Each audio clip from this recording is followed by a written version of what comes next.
మాకు ఏకభావం ఏక మనస్సు మరి మీ యొక్క ఆత్మను పొందిన వారు ఆయన మనమేము మరి లోకములో మీకు వెళుతుండగా ఏమాత్రం తృప్తిలుగా జ్ఞానాన్ని ఇంకా మరి పంచుకొని సత్యం మీద ఇంకా నువ్వు బయలుపరుచుకొని అవునయ్యా లోకం అడుగుతుంది మమ్మల్ని అడిగినప్పుడు దానికి సమాధానం చెప్పడానికి జ్ఞానాన్ని మాకు అనుగ్రహించండి.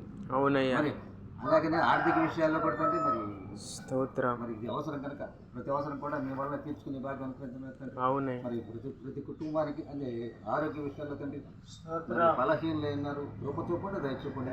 ఎవరు కూడా తండ్రి బలహీనులు కాకుండా ఆరోగ్యవంతులుగా బలంగా ఉండి మరి తండ్రి కుటుంబం వేదనలో ఉంటే తండ్రి ఈ పని కొనసాగడానికి ఆటంకాలు ఏర్పరుస్తున్నాయి.